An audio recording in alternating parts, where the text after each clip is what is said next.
Ndio kazi yetu. Tuprogresse. Ndio kazi yetu ile. Haya katala vitu vingali bien. Twende. March, go. Twende. Mwambie mimi nafunga chombo anasemaje? Paka Rugari. Hiyo sasa. Rugari mtenda konyipe.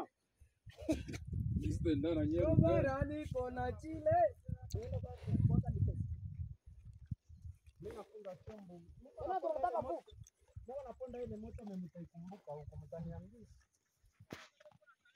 Vous devez retenir que donc les combats se poursuivent sur les lignes de front. Donc, on dirait qu'il n'y a pas quelque chose qui a été signé parce que les Wazalais nous font face aux attaques des rebelles du M23 soutenus par les Rwandais dans plusieurs localités de la province du Sud Kivu. D'ailleurs, hier soir, je vous le disais. Mais ce dimanche, vous devez retenir que les rebelles ne baissent pas les bras. Les rebelles du M23 ne baissent pas les bras. Depuis 3 jours, les éléments du M23 soutenus par les Rwandais attaquent farouchement les positions des jeunes résistants Wazalendo donc dans les hauts plateaux d'Uvira. Et même ce dimanche, les tirs retentissent toujours dans les villages de Kaholo, Rudefwe, Kangerenge, Kageregere et dans les autres villages. Donc, c'est ça que vous devez retenir. Chers téléspectateurs d'Afro Info 243, les tirs se font toujours entendre, mais les informations que nous avons en notre possession affirment que les rebelles du M23 ont été repoussés pendant leurs attaques. Donc, un porte-parole de Wazalendo dans la zone confirme que les rebelles ont mené ces attaques sur leurs positions et que des tirs, même l'échange de tirs, se poursuivent sur les terrains ce dimanche 20 juillet 2025. D'ailleurs, hier, selon ce porte-parole des résistants Wazalendo contactés dans le réseau, les combats se sont intensifiés toujours au niveau des Kaholo, Rudefwe et Kageregere. Vous devez retenir que ces violents affrontements qui se passent pour l'instant sur l'axe Kageregere à Mazi, dans le secteur de Massango, entre les rebelles du M23 soutenus par les Rwandais. Donc, ce combat oppose les rebelles et leurs alliés aux résistants Wazalendo. Vous devez retenir, chers téléspectateurs d'Afro Info 243, vous êtes nombreux à nous suivre. Chers téléspectateurs, vous devez retenir qu'il s'agit donc d'une 3e journée des combats dans cette partie du haut plateau d'Uvira. Alors, nous allons vous informer maintenant de ce qui se passe donc du côté de la ville d'Uvira, chers téléspectateurs.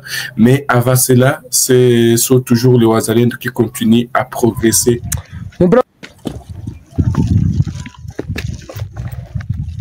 Nous progressons kule nyuma.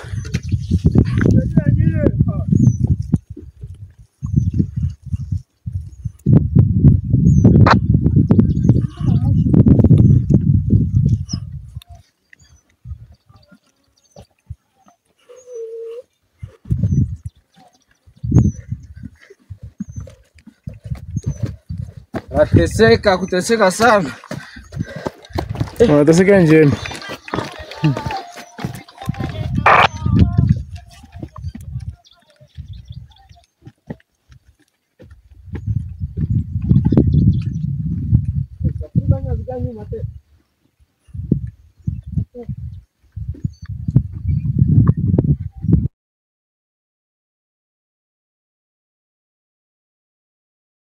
On va prendre la direction de la ville de Bukavu, chers téléspectateurs. C'est une ville donc contrôlée par les rebelles du M23. Mais vous allez voir dans ces images qui nous sont parvenues et filmées par les habitants, on peut voir déjà les rebelles du M23 qui continuent à se renforcer Serlax Nyangezi vers Uvira après la signature de l'accord des principes à Doha, à Kinshasa, doit être vigilante. C'est que lui qui est un résistant Mouzalendo d'ailleurs qui est dans cette zone, l'indique les rebelles, imaginez-vous, tous ces renforts sont en train de prendre la direction vers Kamanyola, les autres vers Katogoto. On peut voir, ce sont des images filmées par les braves donc habitats qui sont toujours dans la zone où on peut voir en tout cas des camions remplis de rebelles qui prennent la direction toujours vers les hauts plateaux d'Uvira, voir Kamanyola, Katogota. Les habitats ne cessent de se poser la même question. Aka l'a fait de cette guerre sur le terrain, les renforts, les rebelles continuent à se renforcer, surtout dans la ville d'Uvira, à vrai dire dans la ville de Bukavu, Serlax, Nyangezi, mais les Wazalendo aussi, donc, appellent les gouvernements congolais à plus de vigilance, car les combats peuvent éclater à n'importe quel moment. Tous ces camions prennent la direction pour aller défier les résistants Wazalendo, toujours dans les hauts plateaux. On peut voir, c'est un habitat de la place qui a bravé la peur et qui a dit non, laisse-moi alerter. C'est ainsi qu'il a filmé ces images où on peut voir des camions qui prennent la direction de Nyangezi. Et voilà, donc c'est ce que vous devez retenir concernant ce qui se passe sur l'axe. Là, nous sommes sur l'axe Nyangezi-Uvira. Donc, voir même les Kamanyola là, parce qu'ils contrôlent les Kamanyola.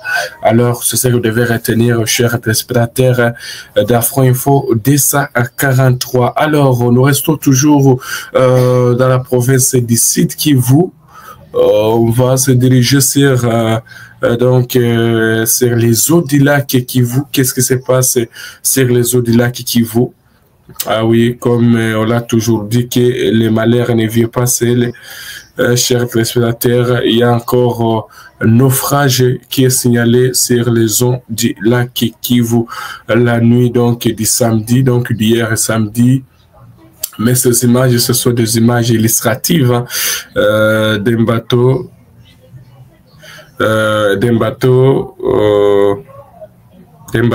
qui s'était donc noyé encore du côté du lac Kivu. Mais vous devez retenir qu'au moins 8 personnes sont portées disparues encore après le naufrage d'une pirogue motorisée sur le lac Kivu dans l'est de la RDC. Les bilans donc de ce naufrage survient samedi 19 juillet 2000, donc hier samedi à 22h, et de 8 personnes disparues.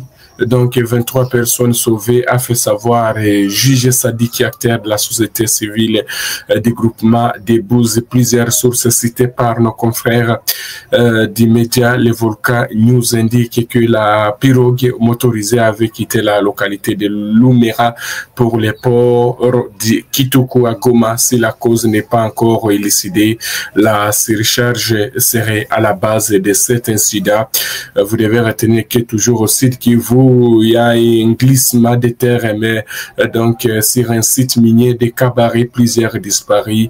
Ce drame aussi s'est produit dans la nuit du samedi 19 au dimanche 20 juillet sur le site minier de Louhi-Lomera dans le territoire de Cabaret, province du Sud Kivu. Un glissement donc des terres a enseveli plusieurs écluseurs artisanaux, faisant redouter un lourd bilan humain. C'est l'eau de sources locales.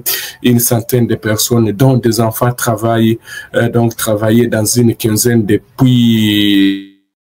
Lorsque la terre s'est effondrée, le nombre exact de disparus restait difficile à déterminer, mais plusieurs témoignages évoquent au moins 50 personnes ensevelies sous les décombres.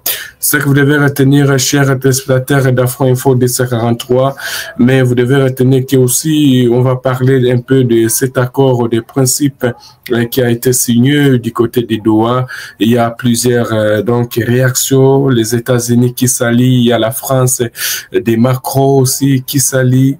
Cet accord de principe qui a été signé du côté.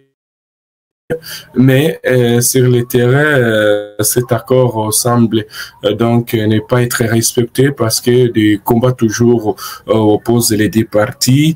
Alors, On va parler un peu de cet accord, chers téléspectateurs d'Afro Info de 43. Il y a donc Boulos, l'une des causes ou des clauses les plus importantes de la déclaration des tensions et l'accès mis sur l'extension du contrôle et de l'autorité de l'État sur l'ensemble de son territoire. Vous devez retenir qui a souligné l'envoyé spécial des États-Unis pour l'Afrique, Massad Boulos, qui était lors de la signature. Il y a aussi donc le vice-premier ministre de l'Intérieur, Jacquemain Chabane aussi, qui a salué cet accord, car l'autorité de l'État va être rétablie et bientôt après donc la signature de l'accord d'épée, donc l'accord global qui pourrait intervenir au mois d'août, selon donc ce qui a été signé du côté des Doha au Qatar. Mais beaucoup de Congolais espèrent voir la paix revenir dans l'est de la RDC, mais s'il y a encore des doutes, également l'incompréhension sur ce qui a été signé du côté de Doha, parce qu'on sait que les rebelles sont en train dans leur communication, ils ne parviennent pas donc à comprendre qu'est-ce qui s'est passé, alors que c'est bien dit, l'autorité de l'État doit être encore rétablie dans les zones qu'ils occupent. Merci à tous nos téléspectateurs qui nous ont suivis dès le début jusqu'à la fin. Merci et surtout nous vous souhaitons de passer un excellent dimanche. On se retrouve encore tout à l'heure pour d'autres nouvelles à tous et chacun. Portez-vous bien. Les informations continuent sur toutes nos plateformes. Et ça nous fera du plaisir. Nous sommes arrivés à la fin de cette édition. Merci à vous de nous avoir suivis jusqu'ici. Si vous avez apprécié ces contenus, n'oubliez pas de vous abonner à notre chaîne, d'activer la cloche de notification pour ne rien manquer de nos prochaines vidéos. Likez et partagez cette vidéo. On se retrouve très prochainement. À bientôt.